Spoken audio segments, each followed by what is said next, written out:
मित्रांनो, आपल्यासोबत आहेत चिमणगाव मैदानाचा प्रथम क्रमांकाचा मानकरी बुलेट आणि सासवडकरांचा सोन्या. दादा नमस्कार. नमस्ते. काय सांगाल, कसं नियोजन ठरलेलं आजचं काय? बुलेट सासवडच्या मैदानापासूनच म्हणजे चांगली पडली. आमचं नियोजन होतं केलं किरण शेट यांनी, माधू शेटनी केलं. संतू ड्रायव्हर गाडी आणतो आमची, ते म्हणले एकदा गाडी आणून बघू चांगली पळत, तसं नियोजन केलं आम्ही. म्हणजे जे सासवडचं तुमचं यात्रेचं मैदान होतं त्या मैदानातच नियोजन ठरलं? हां, त्याच मैदानात नियोजन ठरलं आमचं. आणि आज कितव्या गटात गाडी पडली काय सांगाल? आमची 5व्या गटात गाडी पडली. गाडी 6 नंबर तासावरून पडली, चांगली गाडी पडली. आणि सेमीला कितव्या ह्याच्यात होती? तासावर 6वरच होती. आणि फायनलला आत्ता? फायनलला 2 नंबर तासा होती, पण 1 नंबरवरली गाडी झोपली नाही, त्यामुळे आमची गाडी कडनीच पडली. म्हणजे तशी पब्लिकनं पळून 1 नंबर केलाय? पब्लिकनी पळून 1 नंबर. आज बैलांनी सगळं काय आहे ते सिद्ध केलंय. आम्ही तर म्हणत होतो की बाबा बैल किती पळतोय काय, पण बैलांनी सगळं सिद्ध करून दाखवलं. राहिलेलं मोरे सरकारांनी तर सगळं सांगितलंय. आमचा काही काळ असाच गेला होता, आम्हाला बैलही कोण देत नव्हती, पण बैलांनी सगळं सिद्ध करून दाखवलं काय असेल ते. आणि गाडी कुणी चालवली आज काय सांगाल? संतू ड्रायव्हर गाडीवर फिक्सच आहे आपल्या, आणि बुलेटवर तर असतोच. तर संतू ड्रायव्हरनेच 3 फेर गाडी आणली. आणि आज काय सांगाल, आज हा गुलाल किती महत्त्वाचा होता? म्हणजे यात्रेचं मैदान आहे पारंपरिक, तर काय सांगाल त्याविषयी? गुलालात बैल आपला 5-6 मैदान झालं येतं, म्हणजे लागोपाटे. अजून गुलाल काही हटलेलाच नाही, पण 1 नंबरचा गुलाल होत नव्हता. बुलेटमुळं आम्हाला 1 नंबरचा गुलाल झाला, संतू ड्रायव्हरमुळं झाला. नियोजन चांगलं झालं. नियोजन माधव तावरे असतील, किरण शेट असतील, आमचे सगळेच बंधू असतील, त्यांनी सगळ्यांनी चांगलं नियोजन केलं, आणि त्यामुळं हा यश चांगलं मोठं झालं आम्हाला आज. आणि काय सांगाल, अजून मैदान कसं पार पडलेलं आहे? म्हणजे यात्रा कमिटीनं पहिलंच वर्ष होतं यात्रे म्हणजे मैदानाचं सगळं, म्हणजे पद्धतशीर मैदान होतं. बॅरिकेड चांगले होते, पब्लिक आतमध्ये येऊन दिले नाही म्हणून तर 1 नंबर झाला. फायनलला पब्लिक आहे वेळा आतमध्ये येतं, त्यामुळं गाड्या बारंडू शकतात, पण फायनलला पब्लिक बी आतमध्ये येऊन नाही दिलं, त्यामुळं यात्रा कमिटीने ग्रामस्थांनी बी चांगला प्रतिसाद दिला.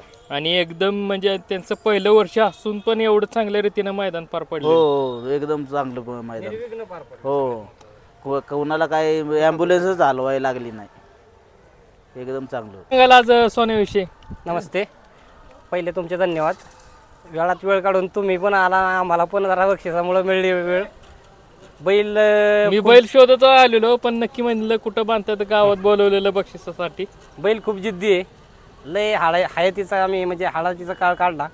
ह्यात आम्हाला लय मोलाचे साथ देणारे डॉक्टर लोक असतील किंवा आमची मित्रमंडळी आहेत, आमचे म्हणजे भरपूर जणांनी सहकार्य केलं. नियोजन करणारे आमचे ड्रायव्हर असतील, आमचे अक्षय ड्रायव्हर आहेत, परत संतू ड्रायव्हर आहे, बरेच म्हणजे चांगल्या चांगल्या ड्रायव्हरांनी साथ दिली, चांगल्या लोकांनी साथ दिली.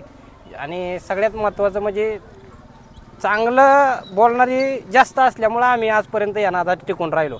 नाही तर आम्हाला जर चुकीचा सल्ला मिळाला असता तर आम्ही लवकरच म्हणजे जवळजवळ आमचा बैल 1 वर्षभर आजारपणातच काढला. लंपी झाला, निमोनिया झाला, भरपूर संघर्ष केलेला आहे बैलाने आणि आम्ही सुद्धा.